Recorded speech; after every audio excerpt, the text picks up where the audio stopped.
The Golden State Warriors have called the Sixers about Paul George. First off, the new CBA just ruins the trade machine because, my goodness, I spent nearly 30 minutes just trying to make one trade work. Finally, I found something. Andrew Wiggins, Gary Payton, Kyle Anderson, and Jonathan Kuminga for Paul George and Eric Gordon. This is what a Warriors deal would look like. Maybe not exactly. I don't know if they would be willing to add Jonathan Kuminga and Andrew Wiggins, but I honestly couldn't figure out a trade that worked without these two.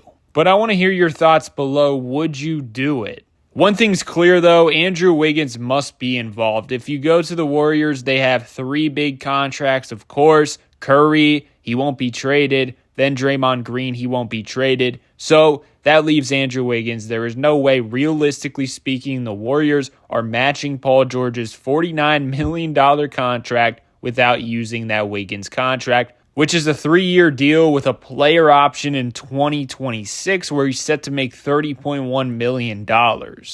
Now, this year, he has played 42 games, 12 more than Paul George's 30 games. Plus, he's averaging 17.4 points, 4.6 rebounds per game, while shooting 44% from the field and 38.5% from three on 5 attempts per game. He's putting up around the same numbers and honestly, a little better production than Paul George. Personally, I'm not that interested in the Andrew Wiggins Warriors trade. He just hasn't been the same since the finals. And I think banking on Paul George staying healthy and reaching his potential excites me more than an Andrew Wiggins and the Warriors depth type of trade. I don't know, but that's just me. I do think the Sixers get deeper from that trade, and getting off that contract is always nice, but does it really get you closer to a championship? I don't think so. But I don't think Morey would ever do a trade like that either, to be honest. Now, Trill Bro Dude tweeted, "I don't trust any Warriors star rumor, but if this is true, the Sixers should be all over it. Even if you just get Wiggins plus salary, PG gets paid plus goes to the place he originally wanted to go in free agency. Sixers get off the contract and can look to next year plus get younger and build around Maxey McCain and Embiid core instead."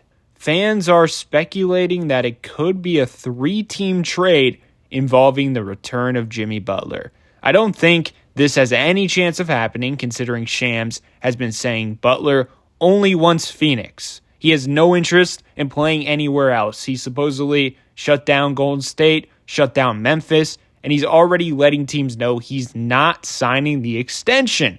So if you're not Phoenix, do not trade for me. That being said, here's what a trade would look like. So the Warriors get Paul George, Josh Richardson, Ricky Council. Sixers get Jimmy Butler and Alec Burks. Then the Heat get Andrew Wiggins, Gary Payton, Kyle Anderson, and Jonathan Kuminga. Of course, there would be draft compensation involved in both trades I've mentioned, but I'll let you guys and the general managers decide that. I'm just trying to give you the idea of what the structure would look like if it were to go down. Let me know your thoughts in the comment section below if you guys have any interest in bringing back Sixers legend Alec Burks. Now, lately, watching the Hospital Sixers and Tyrese Maxey take a jump, I'm just like, man, oh man, I've been itching for the Sixers to get a guy like Cam Johnson, because I'm just saying to myself, if you replace Kelly Oubre with a shooter like Cam Johnson, I mean, Tyrese Maxey and him can win games, especially with how Maxey is playing, because the floor would be way more spaced and Cam Johnson would fit like a glove. So this season, he's averaging 19.4 points, 42% from 3 on 7.6 attempts per game. Somehow, he has a plus 3.6 for plus minus per 100 possessions, despite the Nets just not being good. He's really contributing to winning basketball. They had to trade away everyone but him so far to make sure they keep losing.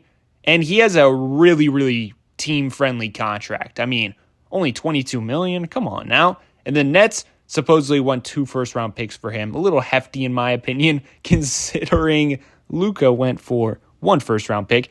But here's my trade. The Warriors get Paul George. The Sixers get Cam Johnson, Kyle Anderson, and Gary Payton. The Nets get Andrew Wiggins and picks. Then the Bulls get Jonathan Kuminga. Between the three teams, hopefully they can supply enough draft compensation to keep the Nets happy. But overall, those are my Paul George trade scenarios. Try to keep it as realistic as possible, so let me know your thoughts below. Should we trade him? Who do you want in return? Do you like my trades? Let me know your trades below. Let me know your thoughts below as well.